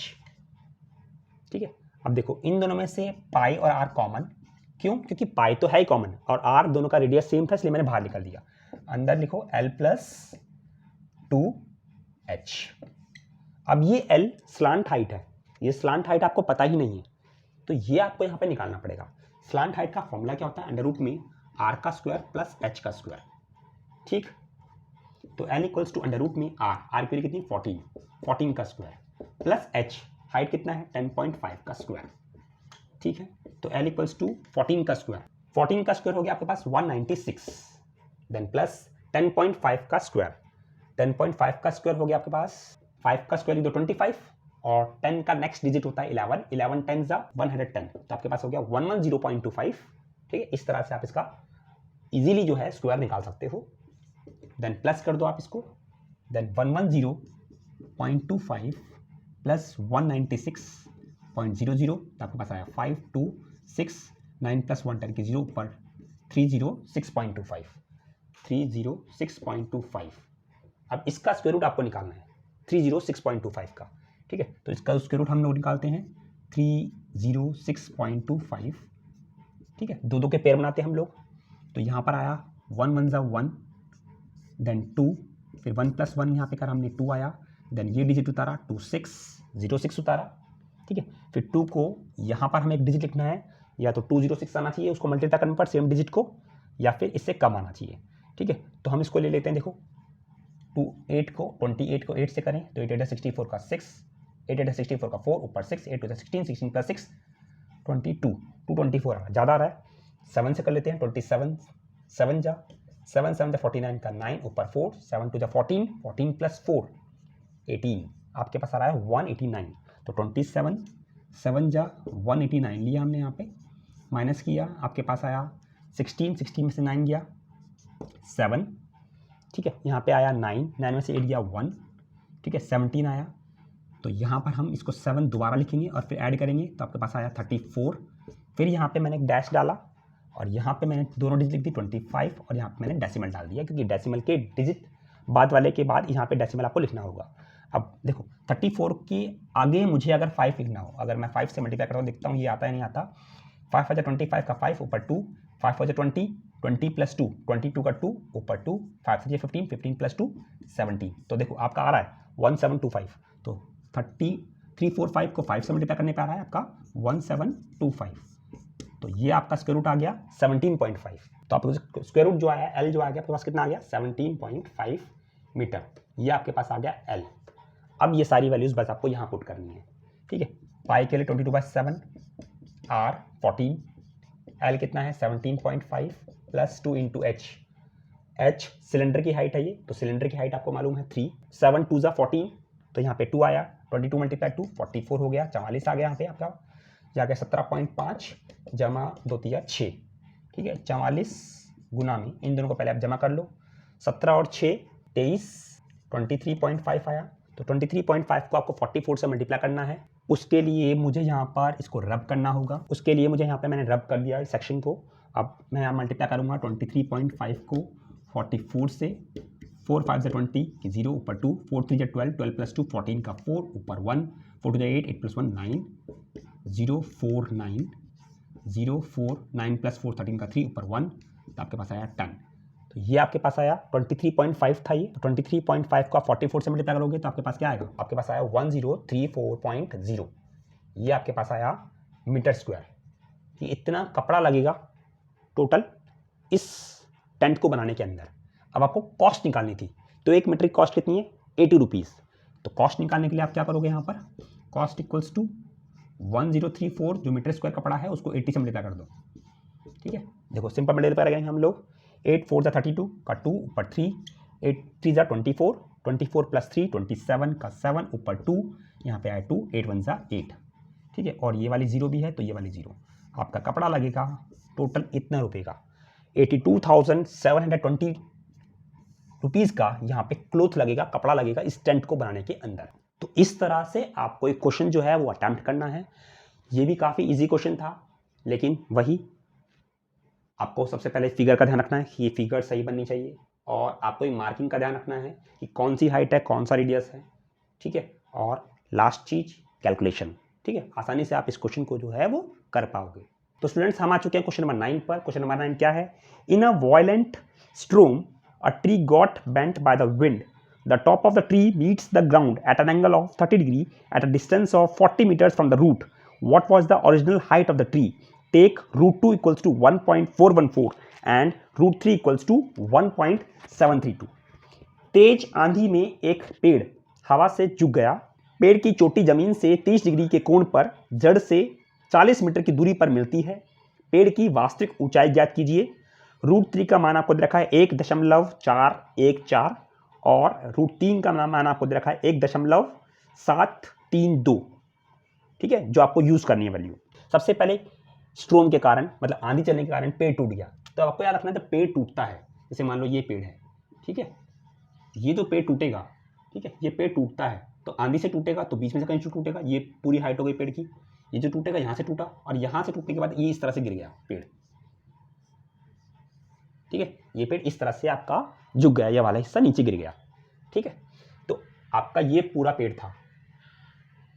ठीक है, आपको ये जो एंगल है ये दे रखा है 30 डिग्री, ये जो एंगल है ये 30 डिग्री रखा है, और ये कितने दूरी पर गिरा है? इसका ऊपर वाला हिस्सा वो गिरा है आपका 40 मीटर की दूरी पर, 40 मीटर की दूरी पर। ठीक है, ए बी, इसे मान लो सी। ठीक है, जो आपको दे रखा है टोटल हाइट जो है पेड़ की, जो टोटल हाइट है वो क्या है? देखो टोटल हाइट क्या होगी यहाँ पे, ये वाला हिस्सा अगर आप खड़ा कर दोगे तो ये हिस्सा क्या हुआ? ए बी प्लस ए सी। तो टोटल हाइट क्या है? ए बी प्लस ए सी। ये आपको निकालनी है जो अननोन है, और आपको डिस्टेंस दे रखा है यहाँ पर B C equals to 40 metre, और theta that is angle of elevation equals to 30 degree. तो यहाँ पर इस ट्रायंगल के अंदर आपको ना ए बी मालूम है ना ही ए सी मालूम है। सबसे पहले मैं इसमें ए बी निकालने वाला हूँ, तो हम लिखेंगे in triangle A B C. A B C के अंदर ए बी ऊपर जो गिवन नहीं था आपको, उसके बाद बी सी लिख दो नीचे बी सी। तो आपके पास ये हो गया परपेंडिकुलर, ये हो गया बेस, और tan थीटा, थीटा की वैल्यू कितनी है? 30 डिग्री। ठीक है, तो ए बी की वैल्यू आपको नहीं पता, ए बी की जगह ए बी, बी सी की वैल्यू कितनी है? 40 इक्वल्स टू tan 30 क्या होता है आपके पास?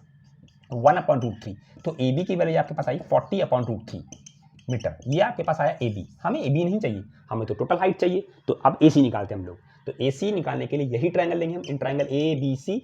इसी ट्रायंगल के अंदर ए सी ऊपर डिवाइड बाय बी सी नीचे इक्वल्स टू, ये क्या है आपके पास? हाइपोटेन्यूज, और ये क्या है आपके पास? बेस।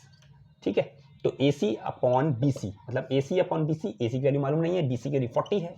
ठीक है, हाइपोटेन्यूज अपॉन बेस क्या होता है आपके पास? बेस अपन हाइपोटेन्यूज आता है आपके पास cos थीटा, तो हाइपोटेन्यूज अपन बेस क्या हो गया आपके पास? sec थीटा, और थीटा की वैल्यू कितनी है? 30 डिग्री। ठीक है, AC upon 40 equals to sec 30 क्या होता है? cos 30 का उल्टा। तो cos 30 की वैल्यू यहां पर होती है आपके पास √3/2। cos 30 की वैल्यू क्या होती है? √3/2। तो sec 30 क्या हो गया आपके पास? 2/√3। ठीक है, तो आपके पास AC की वैल्यू क्या आ गई? 80, 42 जा 80 डिवाइड बाय √3, तो आपके पास आ गई AC की वैल्यू 80 डिवाइड बाय √3। अब आपको टोटल हाइट निकालनी थी। टोटल हाइट क्या थी? A B plus A C. A B क्या लिखा है? 40 डिवाइड बाई √3, इसकी वैल्यू क्या है? 80/√3। ठीक है, देखो इसको आप सॉल्व करोगे, यहाँ पे नीचे √3 आया, एलसीएम लोगे तो 40 + 80 क्या हो गया आपके पास 120, तो 120/√3 आया। ठीक है, अब आप इसे रैशनलाइज कर दो 120/√3 को, तो 120/√3 मल्टीप्लाई √3 डिवाइड बाय √3, तो आपके पास आया 120/√3 डिवाइड बाय 3, 3 4 जा 12, तो आपके पास आंसर आया 40√3 मीटर। ये टोटल हाइट हो गई ट्री की। ठीक है, 40√3 मीटर ये टोटल हाइट हो गई ट्री की। लेकिन यहां पर आपको √3 की वैल्यू गिवन थी। ठीक है, √3 की वैल्यू क्या थी 1.732, तो 40 × 1.732 आपको करना पड़ेगा यहाँ पर, क्योंकि आपको वैल्यू गिवन थी √3 की, तो 1.732। ठीक है, 4 2 जा 8, 4 3 जा 12 का 2 ऊपर 1, 4 7 28, 28 + 1 29 का 9 ऊपर 2, 4 1 जा 4, 4 + 2 6, और ये 0 भी, तो आपके पास 1 2 3, तो आपके पास आया 69.280 मीटर। ये आपके पास आ गई हाइट ऑफ ट्री 69.280 मीटर पर। तो स्टूडेंट्स हम आ चुके हैं क्वेश्चन नंबर 10 पर, जो कि सेक्शन बी का लास्ट क्वेश्चन है। The difference between the outer and inner curved surface area of a hollow right circular cylinder 14 cm long is 88 cm square and the volume of the metal used in making the cylinder is 176 cm cube. Find the outer and inner diameters of the cylinder. 14 centimetre लंबे एक खोखले लंब वृत्तीय बेलन के बाहरी और 14 centimetre लंबे एक खोखले लंब वृत्तीय बेलन के बाहरी और आंतरिक वक्र पृष्ठीय क्षेत्रफलों के बीच का अंतर 88 वर्ग सेंटीमीटर है। बेलन को बनाने में प्रयुक्त धातु का आयतन 176 घन सेंटीमीटर है। बेलन के बाहरी और भीतरी व्यास ज्ञात कीजिए। सबसे पहले हम इसकी फिगर बना लेते हैं। ये फिगर जो है ये क्या है, हॉलो राइट सर्कुलर सिलेंडर। तो हमने बनाया खोखला बेलनाकार बर्तन, एक खोखला बेलन बनाया हमने यहाँ पर इस तरह से। ये खोखला आपको बेलन बना लेना है यहाँ पे। ठीक है, इसकी हाइट जो है वो देखिए 14 सेंटीमीटर हाइट है आपकी 14 सेंटीमीटर। और देखो उनका डिफरेंस किनका, आउटर सीएस से और इनर सीएस से का जो डिफरेंस है वो कितना है 88 सेंटीमीटर स्क्वायर। आपको यूनिट्स का ध्यान रखना है कि अगर आपके पास हाइट सेंटीमीटर में है तो बाकी चीजें भी सेंटीमीटर में होनी चाहिए। तो यहाँ पे 88 सेंटीमीटर स्क्वायर है, तो ठीक है। ठीक है, अब जो हमें गिवन था उसको हम लेते हैं कि आउटर सीएस से आपको दे रखा था, आउटर सीएस से माइनस इनर सीएस से, क्योंकि दोनों का डिफरेंस है, तो इनर सीएस से इक्वल्स टू 88 सेंटीमीटर स्क्वायर। ठीक है, अब मैं क्या करता हूं यहां पर इनर रेडियस को मानता हूं मैं यहाँ पे R2 और आउटर रेडियस को मानता हूं यहाँ पे मैं R1। ठीक है, और याद रखना है कि R1 जो है वो R2 से बड़ा है। ठीक है, क्योंकि आउटर रेडियस है, ऑफ कोर्स ये पता है आउटर रेडियस इनर रेडियस से बड़ा होगा। अब आपको वैल्यू पुट करनी है बस। सिलेंडर का सीएसए का फॉर्मूला होता है 2πRh। यहां पे मैंने आउटर रेडियस को माना था R1 minus 2πR2h equals to 88। h यहां पर सेम है क्योंकि दोनों जो सिलेंडर्स हैं उनकी हाइट जो है 14 सेंटीमीटर ही है। h यहां पर सेम लिखा है मैंने यहां पर क्योंकि दोनों की हाइट है 14 सेंटीमीटर।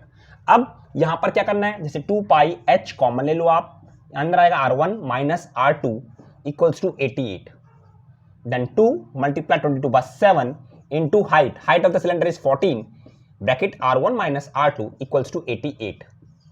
ठीक, अब यहां से आप 11 2 22, 11 8 88, देन 2 4 8, इसे आप सिंप्लीफाई कर लिया, 7 2 14, देन 2 2 4, देन 2 से 2 कट गया, तो आपके पास R1 माइनस R2 जो आपके पास आया इक्वल्स टू 1 आया, क्योंकि यहां पे कुछ नहीं बचा, इट मींस इक्वल्स टू 1।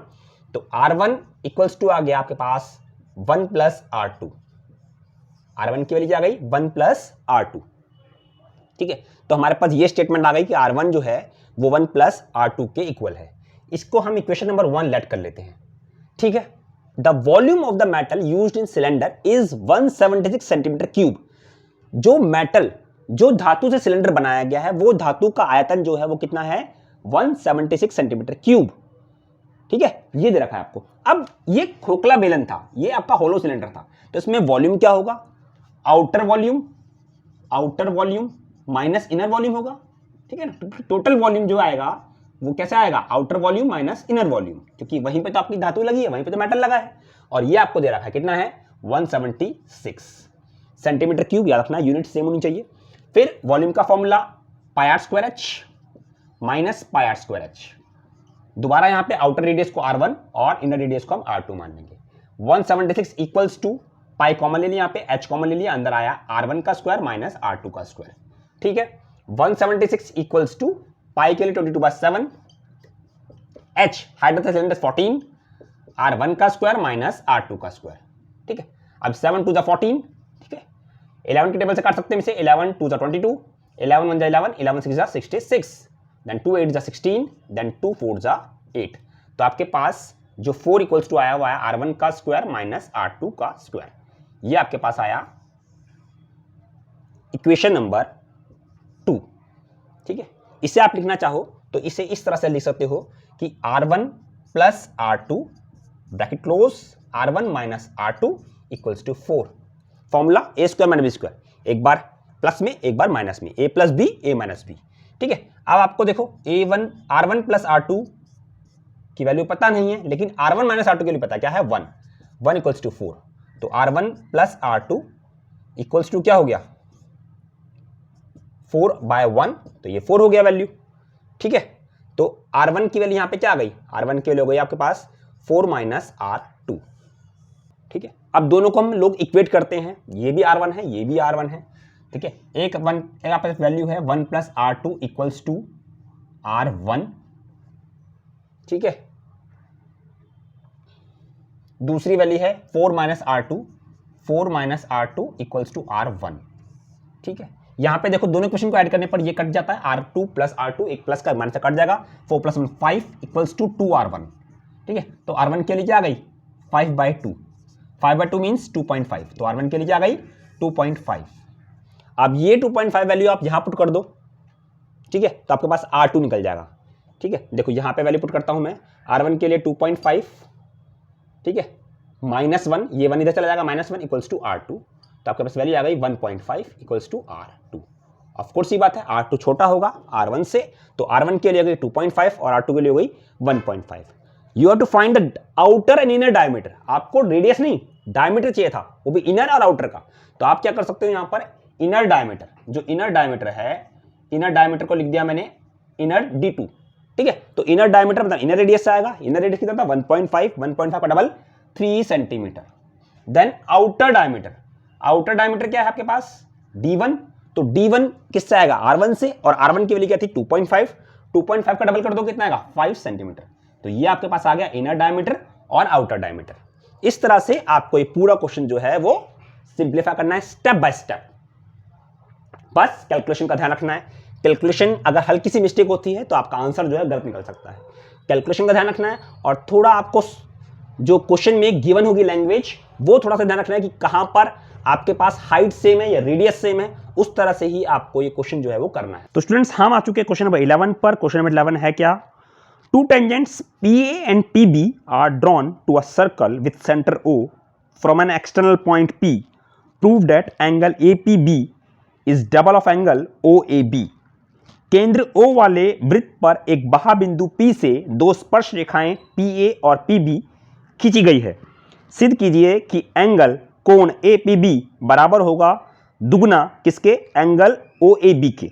ये क्वेश्चन जो है काफी बार एग्जाम से पूछा गया है, काफी इंपॉर्टेंट क्वेश्चन है, तो एक बार इस क्वेश्चन को हम लोग कर लेते हैं। इसमें आपको प्रूफ क्या करना है, आपको गिवन है PA और PB दो टेंजेंट है, PA और PB टेंजेंट्स है, ठीक है। आपको प्रूफ करना है कि एंगल APB, ये वाला जो एंगल है, ये एंगल OAB के इस वाले एंगल के डबल के बराबर है, ठीक है। तो सबसे पहले जो गिवन है हम लिख लेते हैं। गिवन यहां पर है आपके पास कि PA and PB are tangents, PA और PB क्या थी, टेंजेंट्स थी, और आपको ये पता है कि PA and PB are equal, ठीक है, दो टेंजेंट्स इक्वल हैं। आपको टू प्रूव करना है यहां पर, to prove angle APB equals to double of angle OAB, ये आपको प्रूव करना है। अब हम लोग प्रूफ यहां पे करते हैं। सर्कल्स के अंदर मैंने आपको पहले ही बता दिया था कि जब सर्कल का क्वेश्चन आप लोग करो तो कुछ नहीं है, ज़्यादा प्रॉपर्टीज नहीं है, आपको कुछ प्रॉपर्टीज जो है अपने माइंड में रखनी है, ध्यान में रखना है कि कौन सी प्रॉपर्टीज कहाँ पे अप्लाई होगी। तो एक प्रॉपर्टी होती है आपका टेंजेंट और रेडियस हमेशा एक दूसरे परपेंडिकुलर होती है, तो ये प्रॉपर्टी काफ़ी यूजफुल है, काफ़ी क्वेश्चन में अप्लाई होती है। तो वो प्रॉपर्टी यहाँ पे यूज होगी कि आप ये बोलोगे कि PA जो टेंजेंट है और OA रेडियस है, तो ये इस पर परपेंडिकुलर होगा, तो आप ये बोलोगे PA perpendicular to AO as, bracket में लिख दोगे radius perpendicular to tangent, radius perpendicular to tangent, ये थ्योरम है। तो यहां पर आपके पास जो एंगल हो गया एंगल PAO, ये कितने डिग्री का हो गया, 90 डिग्री का। ठीक है, हम लोग यहाँ पे एक छोटी सी कंस्ट्रक्शन भी करते हैं। कंस्ट्रक्शन क्या है, आप लोग क्या करोगे, ज्वाइन कर दोगे ओ को बी से, ज्वाइन ओ टू बी। हम यहाँ पे ज्वाइन कर देते हैं ओ को बी से। ठीक है, तो उससे आपको थोड़ा ज्यादा समझ में आएगा क्वेश्चन। तो हमने ओ को बी से ज्वाइन कर दिया है। तो आप ये बोल सकते हो कि एंगल, इसी तरह से एंगल PBO ये भी 90 डिग्री होगा। Angle PBO is also a 90 degree angle. ठीक है, अब आप बोलते हो कि AO और OB ये दोनों क्या रेडियस थे। आप ये बोलोगे कि OA equals to OB both are radius. तो हम यहां पे लिखते हैं रेडियाई, क्योंकि दो रेडियस हैं इसलिए बोलेंगे रेडियाई। ठीक है, अब देखो अगर ये दोनों रेडियस हैं तो ये वाला एंगल इस एंगल के बराबर होगा। तो आप बोल सकते हो कि एंगल OAB इक्वल्स टू होगा एंगल OBA के। ठीक है, ये प्रॉपर्टी है equal sides of equal angles. Equal sides have equal angles. ठीक है, ये प्रॉपर्टी यहां पर अप्लाई हो गई। अगर आप ये देखो, ये फिगर के अंदर 4 साइड फिगर बनती है। ये OA 1 side, then this is second, then this is third and this is fourth. तो ये क्या हो गया आपका एक क्वाड्रिलेटरल। और क्वाड्रिलेटरल में सारे एंगल का सम कितना होता है, 360 डिग्री। ठीक है, क्वाड्रिलेटरल में सभी एंगल का सम कितना होता है, 360 डिग्री। तो यहां पे हम उसको अप्लाई करेंगे। आप बोलोगे angle OAP plus angle APB plus angle PBO plus angle AOB equals to 360 degree. Sum of angle of quadrilateral.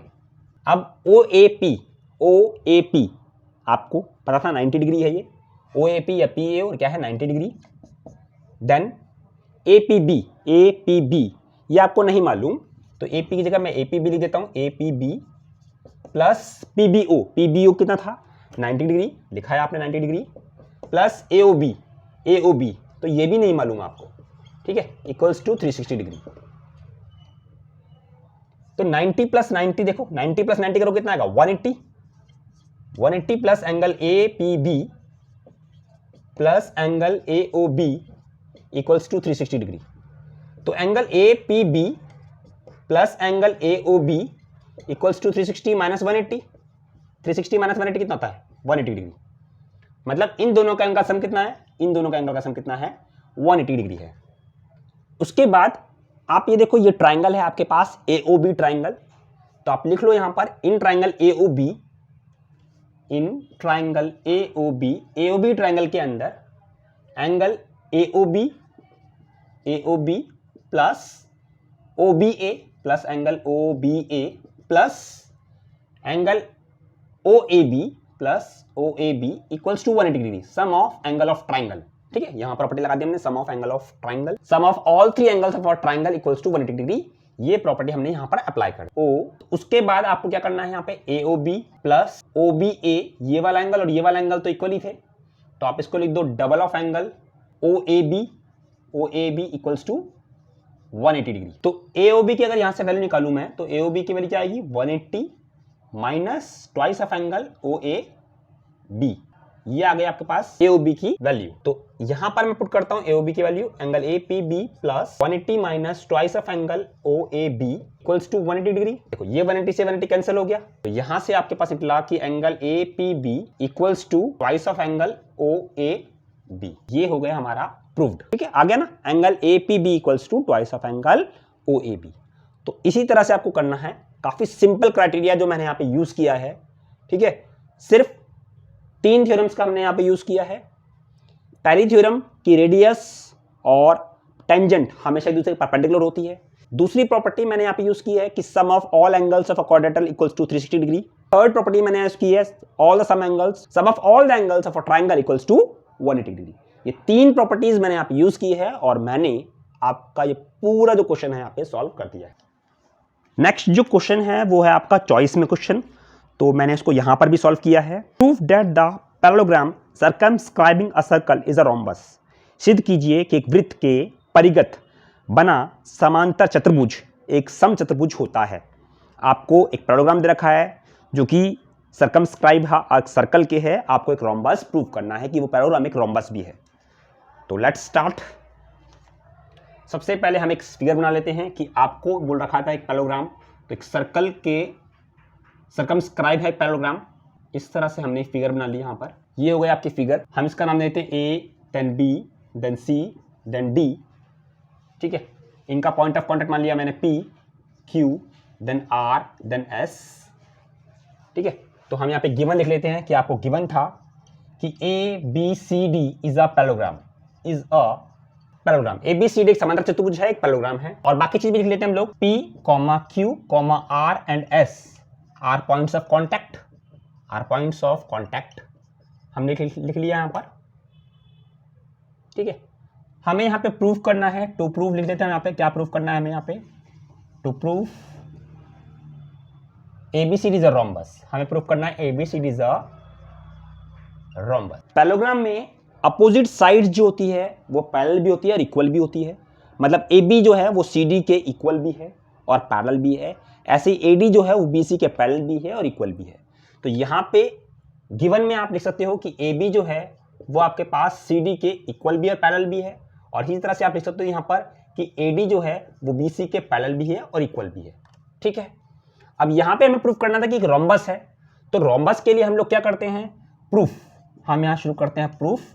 Proof में हम लिखते हैं कि if A is an external point, if A is a external point, अगर A कोई external point है तो एक प्रॉपर्टी आपको याद होगा कि एक्सटर्नल पॉइंट से अगर सर्कल पे कोई दो टेंजेंट बनाई जाए तो हमेशा वो टेंजेंट्स की लेंथ क्या होती है? इक्वल होती है। ठीक है, तो आप लिख सकते हो यहाँ पर कि AP इक्वल्स टू होगा AQ के। The tangents drawn from external point are equal in length. Tangents drawn from external point are equal in length, equal in length। ठीक है, इस तरह से आपको ये प्रॉपर्टी जो है वो लिख देनी है। ऐसे ही सिमिलरली आप यहां पर बोल सकते हो कि if B is external point, if B is external point, अगर B external point है तो आप बोल सकते हो कि BQ जो होगा वो आपके BR के इक्वल होगा। Same property. If C is external point, अगर C एक्सटर्नल पॉइंट है तो आप बोल सकते हो कि आपके पास CS जो इक्वल होगा CR के। सेम प्रॉपर्टी हो जाएगी। If D is external point, अगर D एक्सटर्नल पॉइंट है तो आप बोल सकते हो कि DP इक्वल टू होगा DS। तो ये हमने प्रॉपर्टी यूज की थी, वो थी tangents drawn from the external point are equal in length. ये हमने चारों प्रॉपर्टी लिख ली है। Let this equation is 1, then 2, then 3rd and then 4th। अब आपको क्या करना है? आपको देखना है कि इन इक्वेशंस को ऐड करने पर आपके पास इस पैरेललोग्राम की साइड आ रही है। देखो AP यहां पर है, AP ये साइड हो गई। AP के अंदर क्या ऐड करूं कि आपके पास AD बन जाए? तो AP के अंदर ऐड करता है PD या DP, तो AP के अंदर DP ऐड करने पर बन रहा है आपके पास AD। तो आप फर्स्ट और फोर्थ इक्वेशन को ऐड कर दो, ऐड 1 एंड 4th। और उसी तरह से आप देखो कि BQ में क्या ऐड करूं कि आपके पास AB बन जाए। तो BQ के अंदर तो ये आपका ऐड हो नहीं रहा, लेकिन देखो BR के अंदर अगर CR ऐड करूं तो आपके बन रहा है BC। तो आपको इक्वेशन ऐड करनी है 2 and 3, तो add 2 and 3 also, 2 and 3। 1 and 4 को ऐड करते हैं हम लोग। 1 इक्वेशन क्या है? AP प्लस 4th इक्वेशन क्या है? DP इक्वल्स टू इसकी AQ then plus DS। Similarly आप ऐड 2 and 3rd करोगे। सेकेंड इक्वेशन थी आपके पास BQ, देन थर्ड इक्वेशन थी आपके पास CS equals to BR plus CR, BR plus CR। अब AP प्लस DP क्या है? AP प्लस DP आपके पास आ गया AD equals to AQ plus DQ, AQ plus DS। आपके पास ये एज इट इज लिख दोगे क्योंकि ये ऐड नहीं होते हैं, इसलिए आप इसको ऐड कर दो और लेट दिस इक्वेशन एज 5। अब इसको ऐड करो BQ प्लस CS, तो ये तो ऐड होता नहीं है BQ प्लस CS, तो BQ प्लस CS की जगह BQ plus CS। BR plus CR add होता है तो उसके लिख दो आप BC। Let this equation as 6th equation. इसको माना मैंने 5th इक्वेशन और इसको माना मैंने 6th इक्वेशन। ठीक है, अब आपको क्या करना है? हम लोग क्या करते हैं? 5th इक्वेशन और 6th इक्वेशन को भी हम लोग ऐड करते हैं। AD plus BC equals to AQ plus DS then plus BQ plus CS। ठीक है, AD plus BC equals to AQ plus BQ क्या होता है? AB, यानी दिया मैंने AB, और ds प्लस cs क्या हो गया CD। ठीक है, तो आपके पास आ गया AD plus BC equals to AB plus CD। AD equals to, AD किसके इक्वल है? AD इक्वल है BC के, तो मैं लिख देता हूं BC equal plus BC, BC plus BC equals to AB plus CD। CD किसके इक्वल है? CD को इक्वल था AB के, तो AB आ गया यहाँ पे, BC plus BC twice of BC equals to twice of AB। ये देखो 2 से 2 कैंसिल हो गया, तो आपके पास आ गया BC किसके इक्वल है? AB के इक्वल है। जैसे ही आपके पास ये आया कि BC साइड, ये वाली BC साइड AB के इक्वल है, मतलब 2 साइड्स बराबर है, इसका मतलब बाकी 2 साइड्स भी इक्वल होंगी। ठीक है, तो आप लिख दोगे यहाँ पे सिमिलरली, देखो यहाँ पे स्पेस नहीं है, मैं लिख देता हूं सिमिलरली, आप लिख दोगे कि AD भी बराबर होगा CD के, AD भी इक्वल होगा CD के, AD भी इक्वल होगा CD के। यहाँ पे लिख दोगे कि आपका ये प्रूफ हो चुका है, कि AB equals to BC equals to CD equals to AD, all sides equal, therefore it is a rhombus. ये प्रूफ हो चुका है कि क्या है ये रोम्बस है। इस तरह से आपको पूरा जो है वो प्रूफ जो है लिखना है। यहाँ पे स्पेस कम था तो थोड़ा बहुत मैंने यहाँ पे साइड में लिख दिया है, लेकिन आपको प्रॉपर स्पेस मिलेगा आपके एग्जाम में तो आप आसानी से इसको लिख सकते हो। ठीक है, काफ़ी अच्छा क्वेश्चन था। प्रीवियस ईयर्स के पेपर में भी आपको क्वेश्चन कई बार देखने को मिलेगा, इंपॉर्टेंट है, आप लोग इसकी प्रैक्टिस जरूर करें। तो जो नेक्स्ट क्वेश्चन है वो आपका है क्वेश्चन नंबर 12, जो कि सेक्शन सी का फर्स्ट क्वेश्चन है। आपको दे रखा है the median of the following frequency distribution is 28.5 and the sum of all frequencies is 60। निम्नलिखित बारंबारता बंटन का माध्यक 28.5 है और सभी बारंबारताओं का योग 60 है। P और Q का मान ज्ञात कीजिए। तो यहाँ पे आपको एक क्लास इंटरवल दे रखा है, फ्रीक्वेंसी दे रखी है, जिसमें कुछ 2 अननोन फ्रीक्वेंसी आपके पास P और Q, उसी की वैल्यू आपको निकालनी है। मीडियन गिवन है दैट इज 28.5। तो लेट्स स्टार्ट दिस क्वेश्चन। सबसे पहले आपको दे रखा है मीडियन, तो मीडियन आपको गिवन है दैट इज 28.5। यहाँ पे लिख लेते हैं इसको। मीडियन का जो फॉर्मूला है वो आप लोग लिख लोगे L plus n/2 minus CF divide by F into H। ये आपके पास मीडियन का फॉर्मूला था।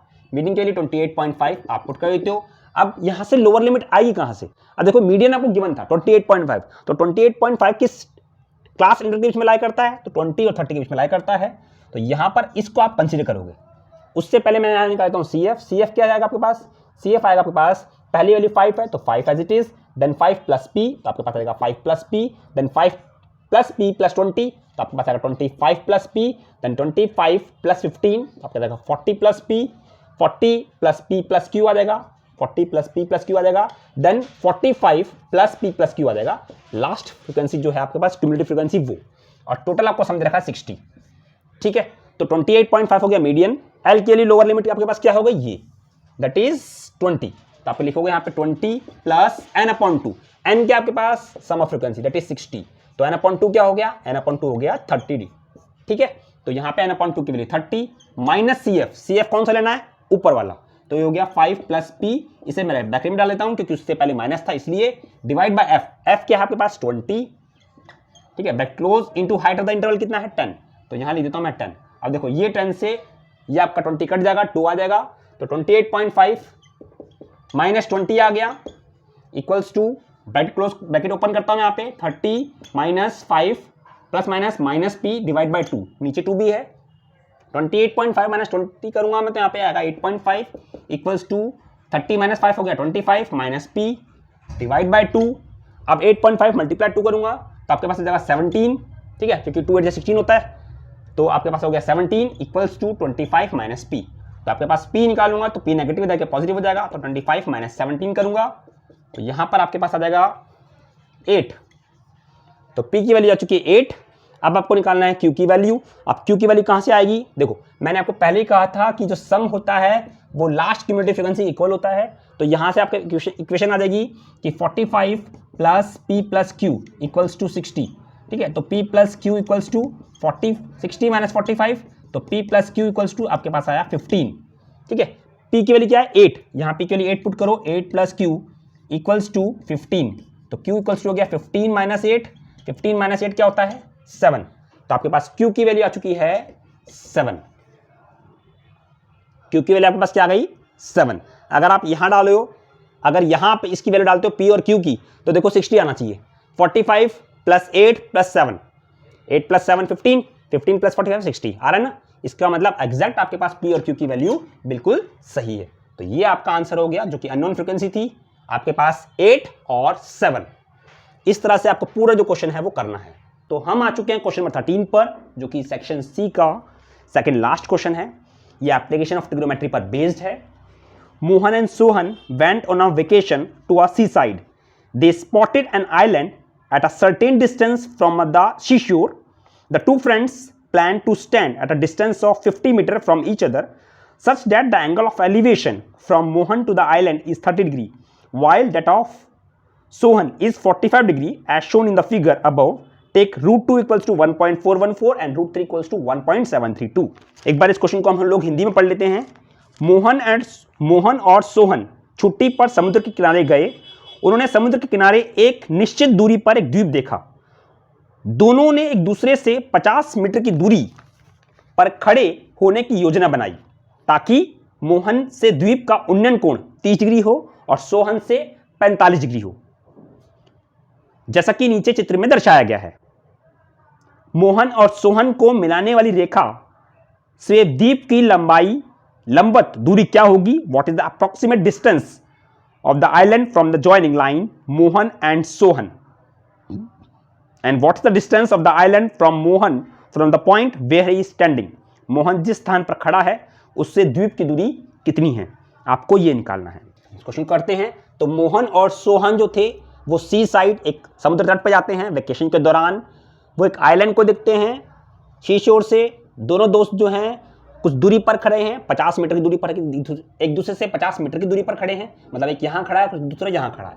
जो मोहन है जब वो आइलैंड को देखता है तो एंगल बनता है 30 डिग्री। मतलब ये मोहन है, हम इसको M से लिख लेते हैं, और ये है सोहन, इसको हम S से लिख लेते हैं, ठीक है। और ये हम मान लेते हैं आपका आइलैंड I पॉइंट, ठीक है। तो आपकी, ताकि आप आसानी से इनको पता लगा पाओ।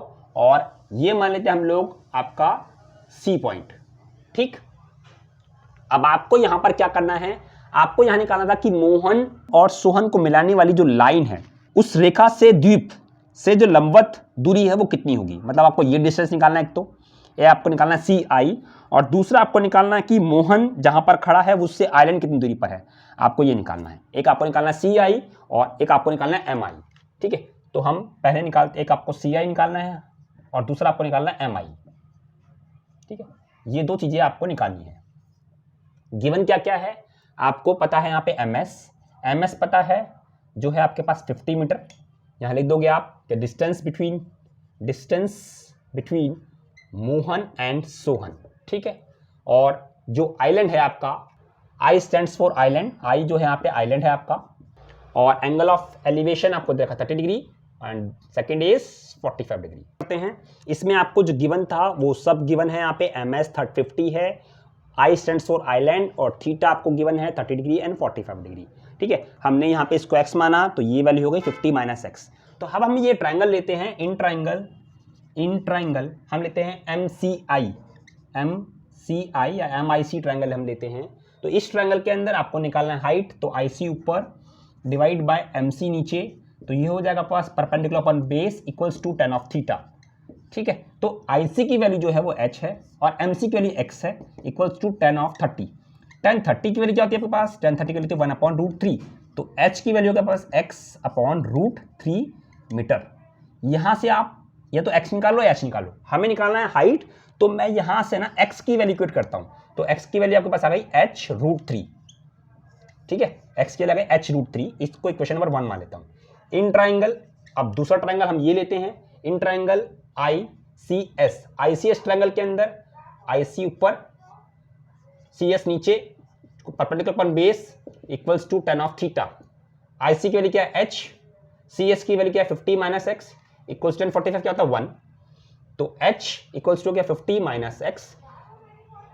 यहां से भी मैं x की वैल्यू निकालता हूं, ये -x से खुद लेता हूं, पॉजिटिव x हो गया, तो 50 - h ये हो गया x, ठीक है। अगर x इक्वेट करूंगा तो आपके पास h की वैल्यू आएगी, तो इसलिए मैंने यहां दोनों तरफ x इक्वेट किया है। अब दोनों को लिया मैंने, तो 50 - h इक्वल्स टू h√3, ठीक है।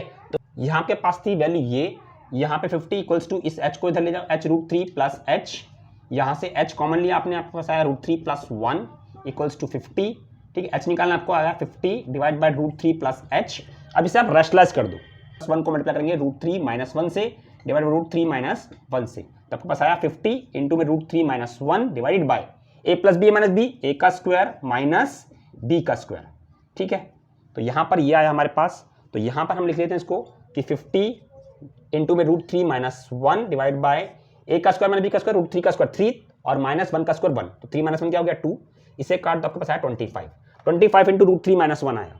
ठीक है, इसे आप यहां पे लिख लो 25 इंटू √3 - 1, √3 की वैल्यू क्या है 1.732 माइनस 1, 1.732 क्या होता है, माइनस करोगे 1 से तो आएगा आपके पास 0.732। ठीक है, 0.732, इसको आप 25 से मल्टीप्लाई कर लो, तो यहां पर आपके पास आंसर आ जाएगा 25 से मल्टीप्लाई करने पर 25 दूनी 50 की 0 हासिल 5, 25 दिए 75, 75 प्लस 5 आपके पास हो गया 80 की 0 ऊपर 8, 25 7 जा 175 प्लस 8 कर दोगे आप लोग 183। ठीक है, तो यहां पे आप लिख लो उसको 183, तो 3 डेसिमल जो 3 डिजिट्स है उसके बाद में, तो आपको यहाँ पे डेसिमल लगा दो, तो आपके पास 18.3 आ गया, 18.3 मीटर ये आपके पास आ गया हाइट जो है IC। अब आपको निकालना क्या है, यहाँ पे MI भी निकालना है कि आइलैंड से मोहन कितनी दूरी पर है, तो उसके लिए देखो मुझे यहाँ पे रब करना होगा क्योंकि स्पेस नहीं है। अब हमें निकालना था MI, तो उसी ट्रायंगल के अंदर in the same triangle MIC जो निकालना था आपको MI निकालना था, MI ऊपर डिवाइड बाय IC नीचे। ठीक है, ये आपके पास क्या था हाइपोटेन्यूज, और ये क्या है आपके पास परपेंडिकुलर। हाइपोटेन्यूज और परपेंडिकुलर आपके पास होता है कोसेक थीटा जो कि साइन का उल्टा होता है। ठीक है, तो MI की वैल्यू आपको नहीं पता, वो निकालनी है आपको, और IC की वैल्यू अभी आपने निकाली है 18.3। ठीक है, IC के लिए निकाली 18.3, तो 18.3 इक्वल्स टू कोसेक, और थीटा क्या है 30 डिग्री। कोसेक 30 क्या होता है आपके पास, साइन 30 होता है हाफ, तो कोसेक 30 क्या हो गया आपके पास 2। ठीक है, तो आप ME यहां से जब MI अपॉन 18.3 इक्वल्स टू 2, तो MI की वैल्यू क्या आ गई, MI की वैल्यू आ गई 18.3 इंटू 2 कर दोगे इसे, तो MI की वैल्यू आपके पास आ गई 2 3 6, 18 2 36। ठीक है, तो आपके पास आ गया MI की वैल्यू 13.6 मीटर। तो ये है आपके पास, ये थी आपके पास IC की वैल्यू, और ये है आपके पास MI की वैल्यू। काफी इंपॉर्टेंट क्वेश्चन था।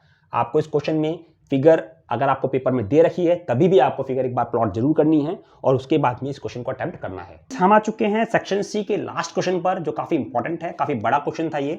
ठीक है, तो ये क्वेश्चन है, in a class test the sum of Ranjita's marks in mathematics and English is 40. Had she got 3 marks more in mathematics and 4 marks less in English, the product of the marks would have been a 360. On the other hand, Ranjita's friend Malti scored 3 marks less in mathematics and 2 marks more in English than what the Ranjita scored.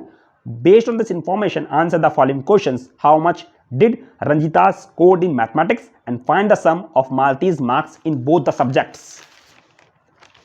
एक कक्षा test में रंजीता के गणित और अंग्रेजी में अंकों का योग 40 है। यदि उसे गणित में 3 अंक अधिक और अंग्रेजी में 4 अंक कम मिलते हैं तो अंकों का गुणनफल 360 होगा।